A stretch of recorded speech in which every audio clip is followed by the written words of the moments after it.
OK, Greg. So I finally managed to read the article you mentioned. The one about the study on gender in physics. About the study of college students done by Akira Miyake and his team. Yeah, I was interested that the researchers were actually a mix of psychologists and physicists. That's an unusual combination. Yeah. I got a little confused at first about which students the study was based on. They weren't actually majoring in physics. They were majoring in what's known as the STEM disciplines. That's science, technology, engineering and math. Yes, but they were all doing physics courses as part of their studies. That's correct. So, as I understood it, Miyake and co. started from the fact that women are underrepresented in introductory physics courses at college, and also that, on average, the women who do enroll on these courses perform more poorly than the men. No one really knows why this is the case. Yeah, but what the researchers wanted to find out was basically what they could do about the relatively low level of the women's results. But in order to find a solution, they needed to find out more about the nature of the problem. Right. Now, let's see if I can remember. It was that in the physics class, the female students thought the male students all assumed that women weren't any good at physics. Was that it? And they thought that the men expected them to get poor results in their tests. That's what the women thought, and that made them nervous, so they did get poor results. But actually they were wrong. No one was making any assumptions about the female students at all. Anyway, what Miyake's team did was quite simple, getting the students to do some writing before they went into the physics class. What did they call it? Values affirmation. They had to write an essay focusing on things that were significant to them, not particularly to do with the subject they were studying, but more general things like music or people who mattered to them. Right. So the idea of doing the writing is that this gets the students thinking in a positive way. And putting these thoughts into words can relax them and help them overcome the psychological factors that lead to poor performance. Yeah. But what the researchers in the study hadn't expected was that this one activity raised the women's physics grades from the C to the B range. A huge change. Pity it wasn't to an A, but still. No, but it does suggest that the women were seriously underperforming beforehand in comparison with the men. Yes. Mind you, Miyake's article left out a lot of details, like did the students do the writing just once or several times? And had they been told why they were doing the writing? That might have affected the results. You mean if they know the researchers thought it might help them to improve, then they just try to fulfill that expectation? Exactly. So anyway, I thought for our project we could do a similar study, but investigate whether it really was the writing activity that had that result.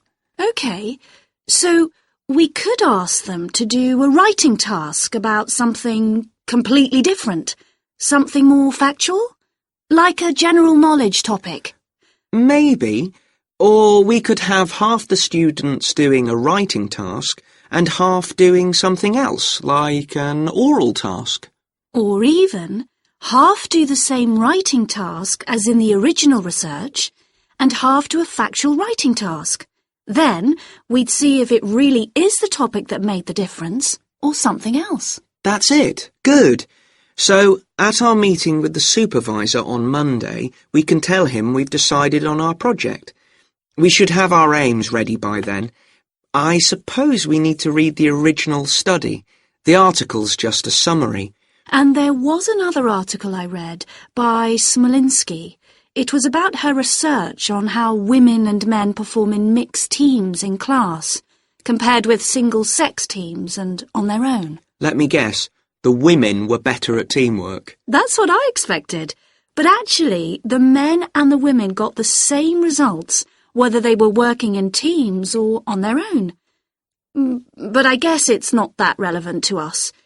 What worries me, anyway, is how we're going to get everything done in the time. We'll be okay now we know what we're doing, though I'm not clear how we assess whether the students in our experiment actually make any progress or not. No, we may need some advice on that. The main thing's to make sure we have the right size sample, not too big or too small. That shouldn't be difficult. Right, what do we need to do next? We could have a look at the timetable for the science classes, or perhaps we should just make an appointment to see one of the science professors. That'd be better. Great, and we could even get to observe one of the classes. What for? Well, okay, maybe let's just go with your idea. Right, well, I think that's everything for now.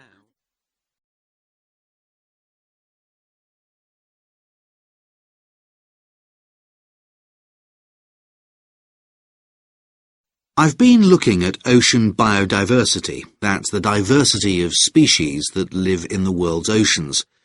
About 20 years ago, biologists developed the idea of what they called biodiversity hotspots.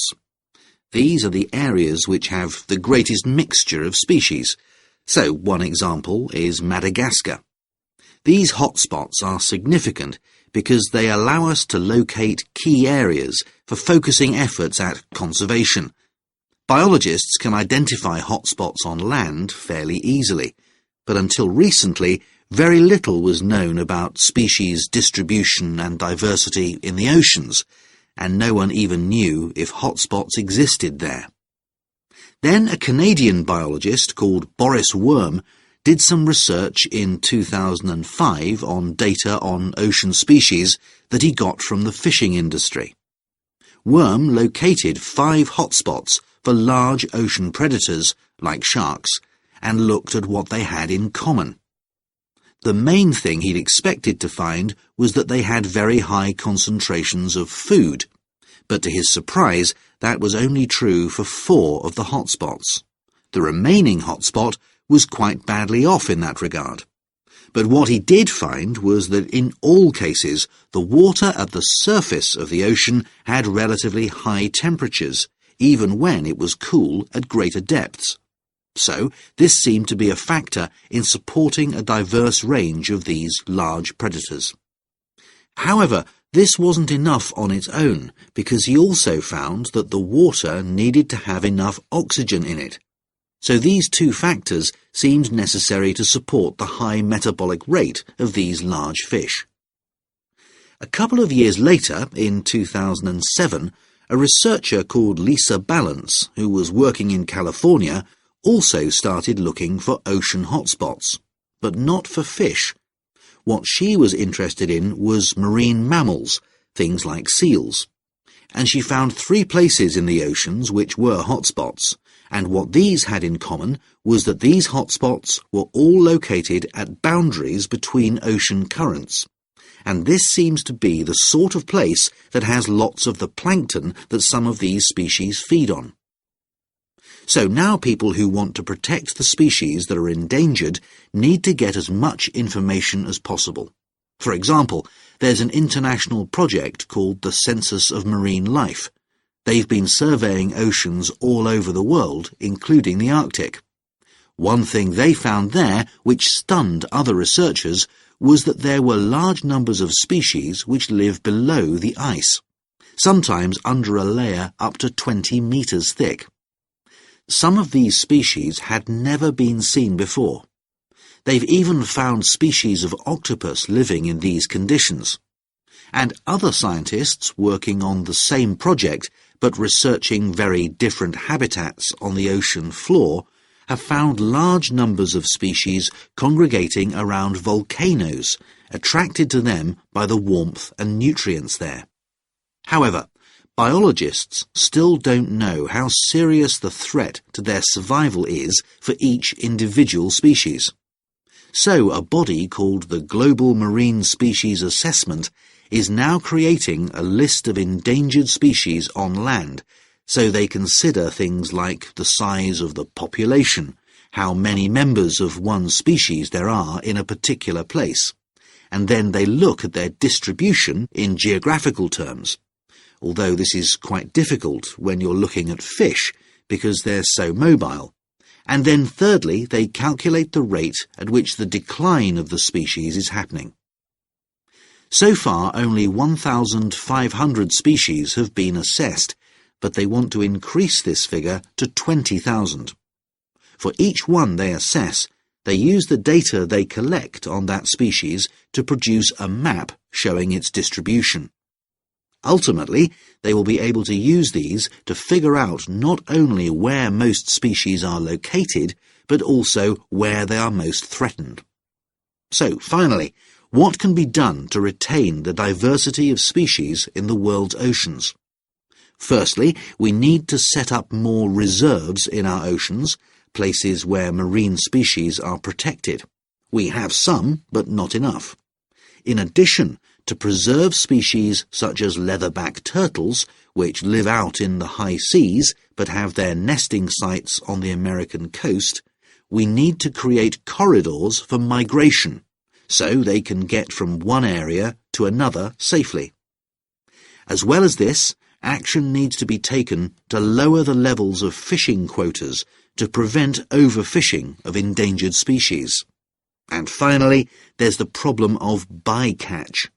This refers to the catching of unwanted fish by fishing boats. They're returned to the sea, but they're often dead or dying.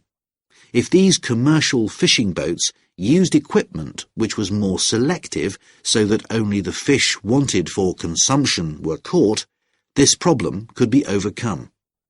OK, so does anyone have any questions about...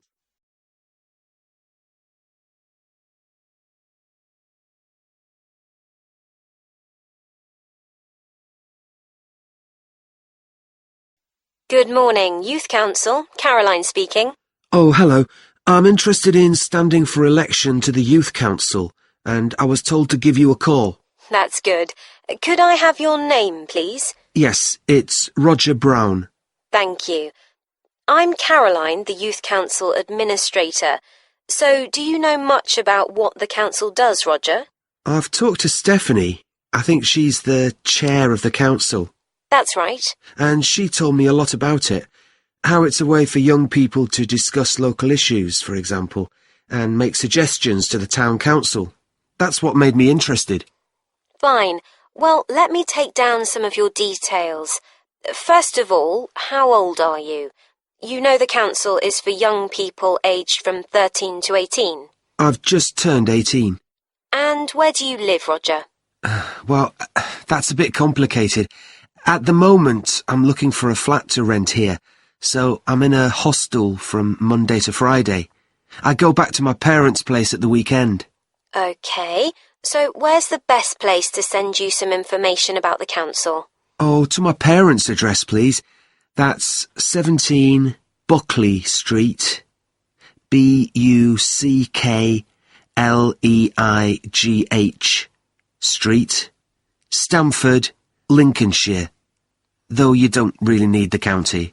Oh, I know Stamford. It's a lovely town. And what's the postcode? PE9 7QT. Right, thank you. So are you working here or are you a student? I started studying at the university a couple of weeks ago, and I've got a part-time job for a few hours a week. What do you do? Well, I've done several different things. I've just finished a short-term contract as a courier, and now I'm working as a waiter in one of the big hotels. Uh-huh. That can't leave you much time for studying. Oh, it's not too bad. I managed to fit it all in.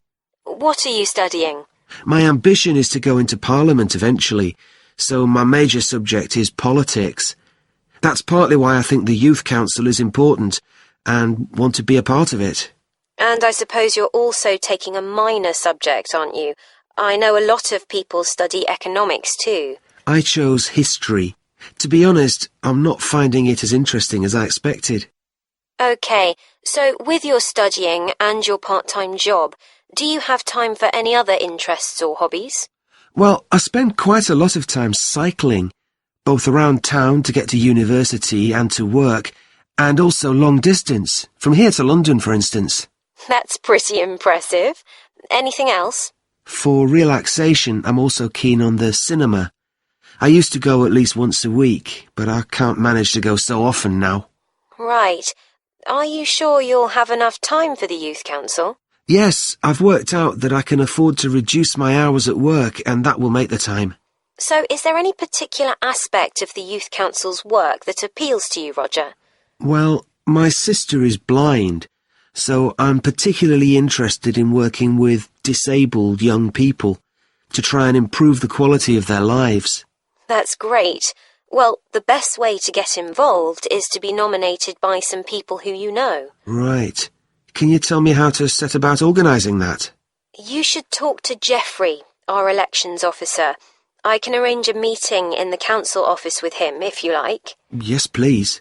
He'll be here next Monday, if that suits you. That's the 14th, isn't it? Yes. I can manage late afternoon. Would you like to suggest a time? He generally leaves around 5:30. Well, would 4:30 be okay? My last class finishes at 4, so I'd have plenty of time to get to your office. Right, that's fine. Oh, and could I have a phone number we can contact you on? Yes, my mobile number's 07788 136711. Thank you. Well, we'll look forward to seeing you next week. Thanks very much. Goodbye. Bye.